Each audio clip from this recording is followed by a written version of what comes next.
Você já parou para pensar que a Bíblia que você conhece pode ser apenas uma versão editada da história? O que você recebeu como Palavra de Deus foi, na verdade, filtrado, selecionado e aprovado por homens.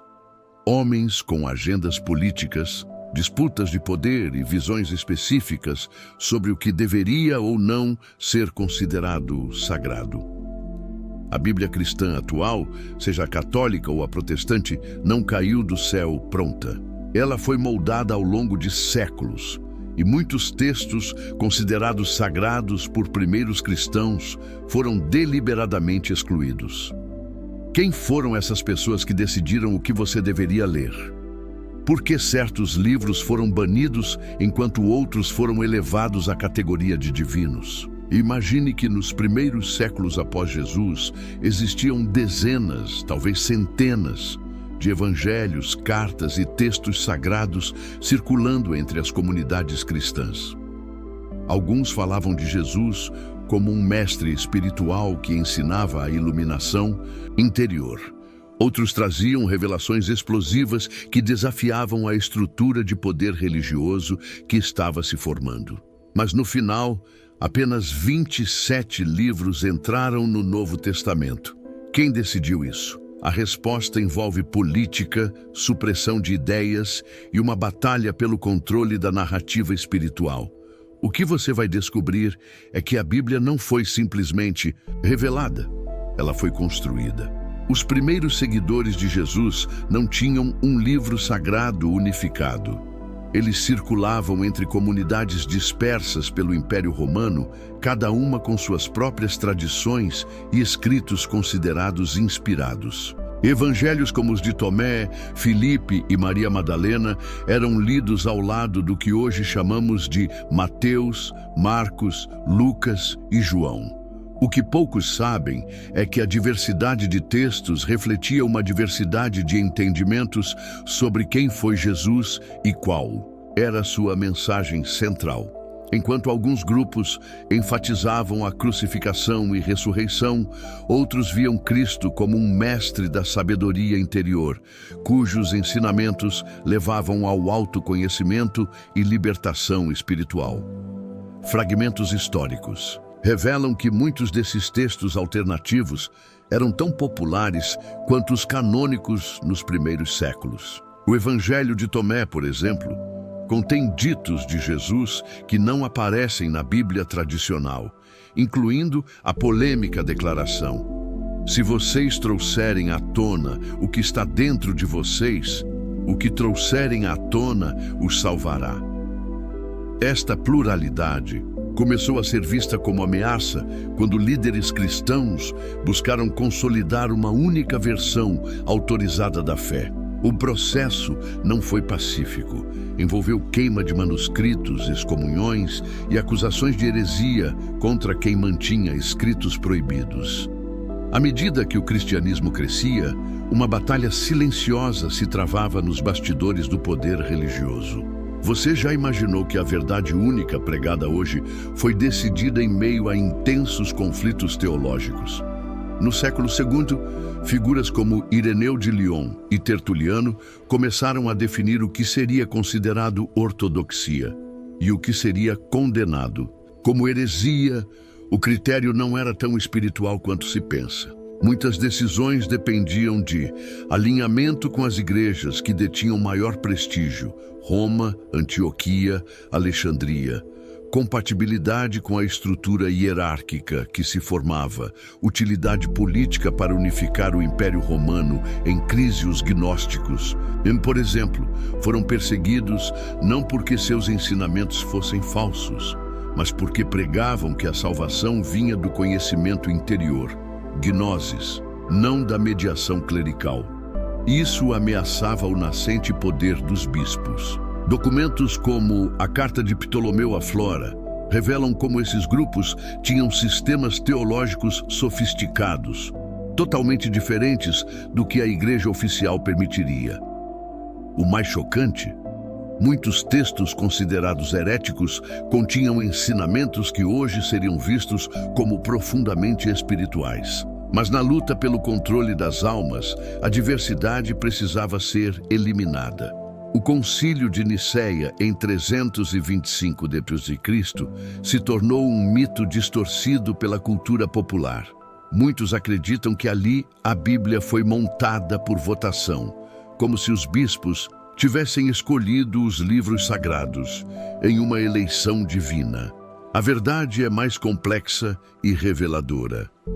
Constantino, o primeiro imperador cristão, convocou o concílio principalmente para resolver a crise ariana, uma disputa sobre a natureza divina de Jesus, não para definir o cânon bíblico.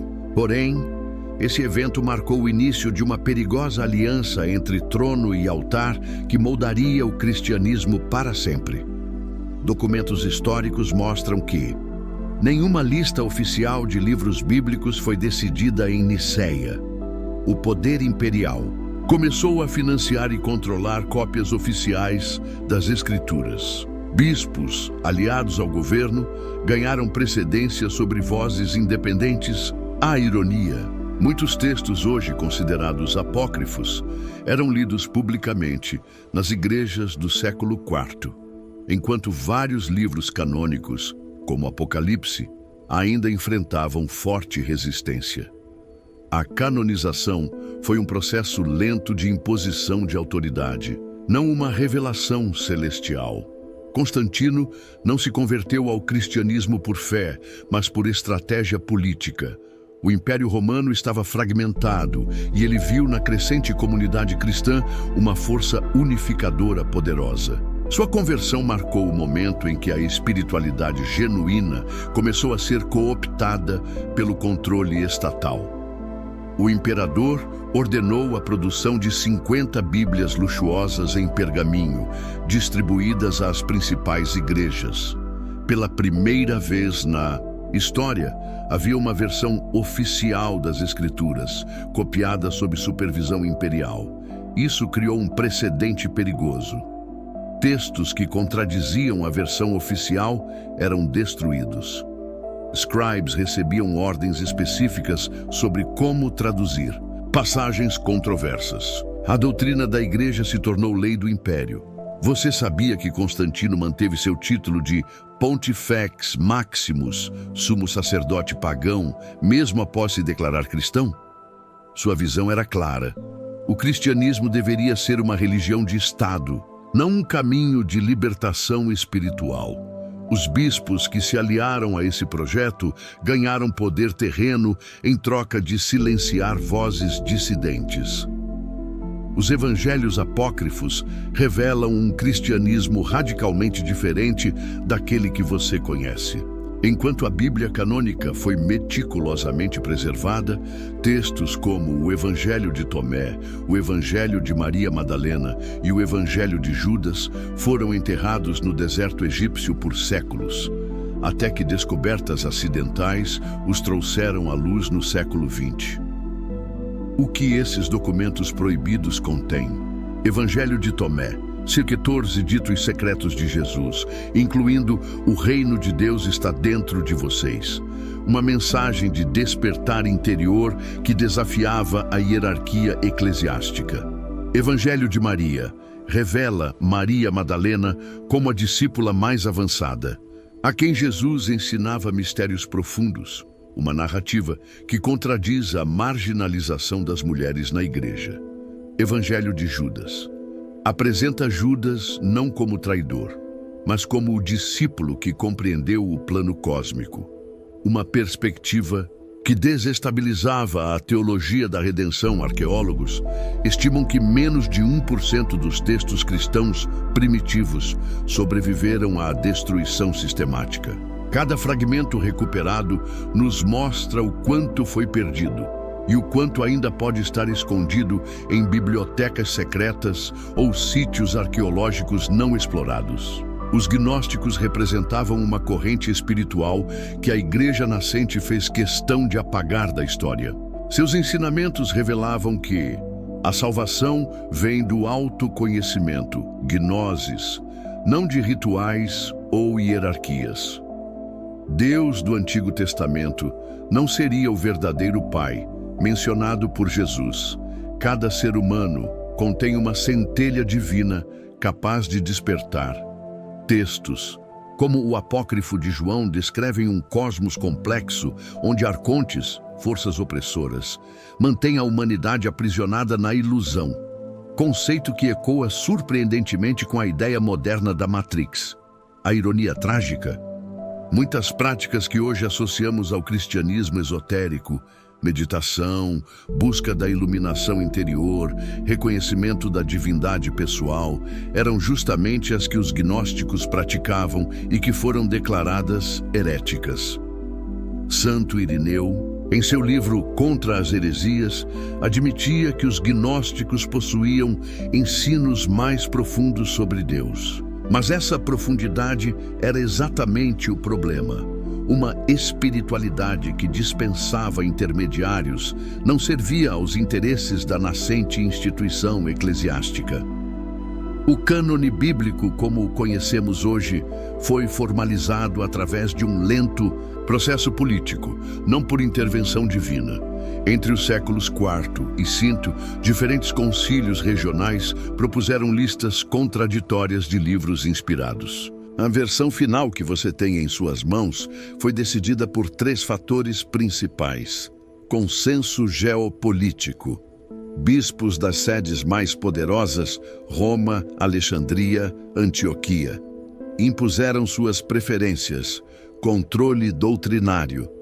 Textos que apoiavam a estrutura hierárquica foram priorizados. Uniformização imperial.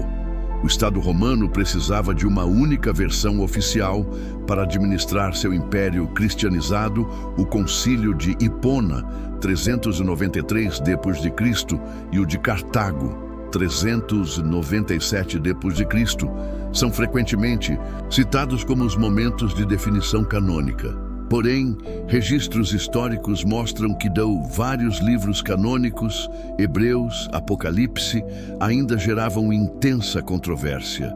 Textos hoje considerados apócrifos, como 1 Clemente, eram lidos como inspirados em muitas igrejas.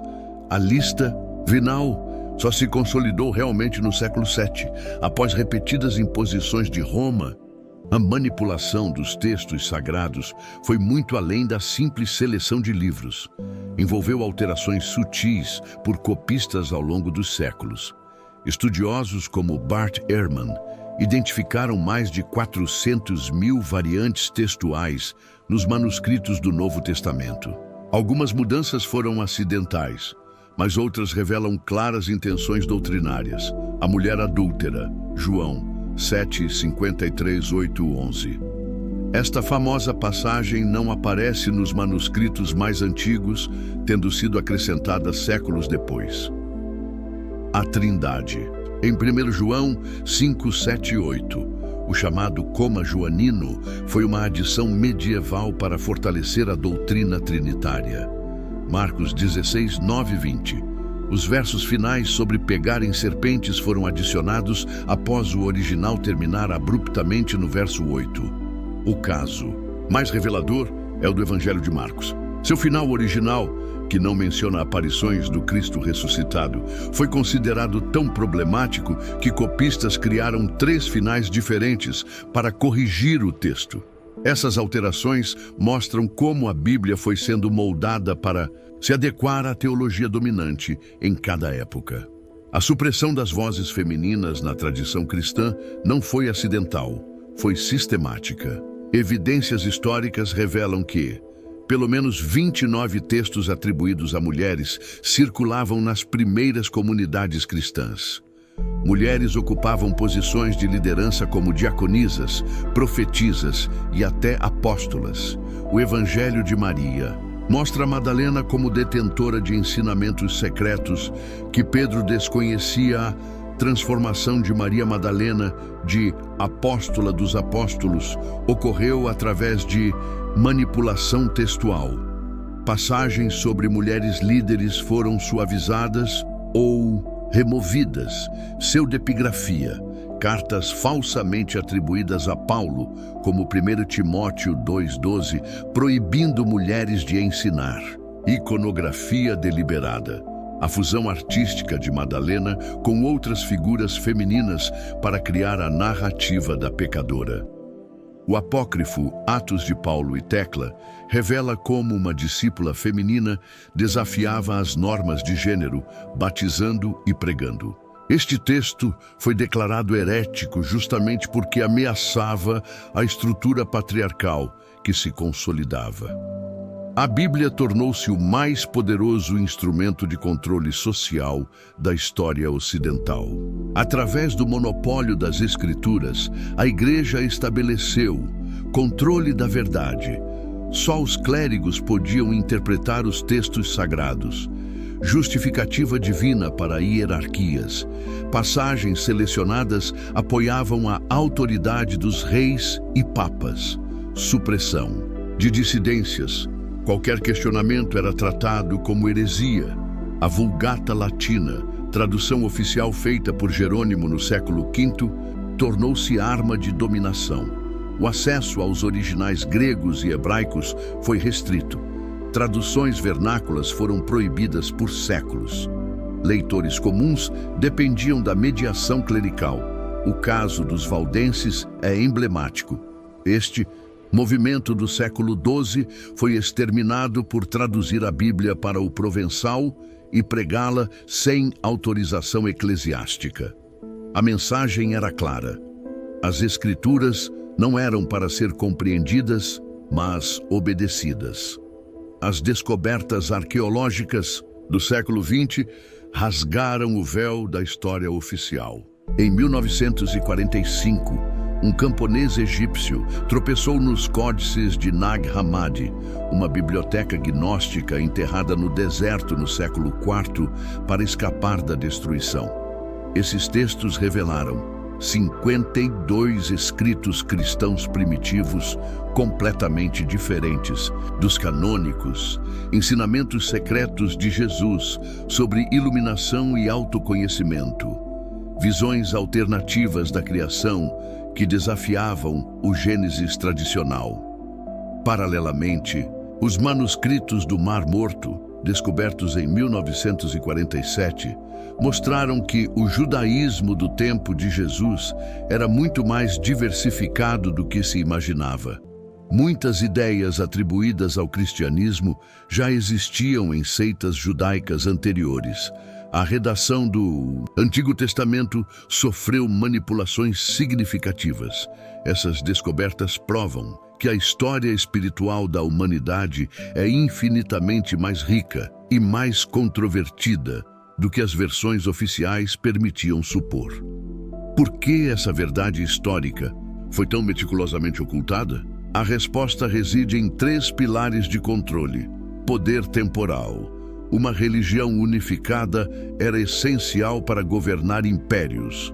Renda eclesiástica. A salvação mediada por sacramentos gerava dependência institucional. Domínio cognitivo. Povos que questionam suas escrituras sagradas, questionam também seus governantes. Os arquivos do Vaticano contêm milhares de documentos nunca divulgados. Estudiosos estimam que apenas 1% dos textos da Biblioteca de Alexandria sobreviveram às queimas. A Inquisição destruiu mais livros heréticos do que toda a antiguidade. Até hoje, códices importantes permanecem sob acesso restrito. Relato do século IV do bispo Atanásio revela a estratégia. Devemos eliminar todos os escritos não autorizados para que ninguém tenha contato com eles. Esse apagão histórico não foi acidente, foi política de Estado religioso. A jornada, através dessas verdades ocultas, pode ser perturbadora, mas também libertadora. Cada fragmento recuperado da história nos lembra que a espiritualidade humana é vasta demais para caber em qualquer instituição ou livro sagrado. Os primeiros cristãos preservaram uma sabedoria poderosa, que o divino habita dentro de cada consciência, não em páginas controladas por homens. Essa chama de conhecimento direto, a gnosis que tanto temeram os poderosos, nunca pode ser totalmente extinta. Respire fundo. Você não precisa rejeitar toda a tradição, mas sim ressignificá-la. A verdadeira heresia não é questionar, é aceitar passivamente. Cada descoberta arqueológica, cada texto recuperado é um convite para reescrever sua própria jornada espiritual, não mais como espectador, mas como protagonista. Que essas revelações não semeiem revolta, mas sim uma serena determinação de buscar além do óbvio. A matrix do controle religioso já está rachando, e a luz que escapa por essas fendas ilumina caminhos que nossos ancestrais espiritualistas conheciam bem.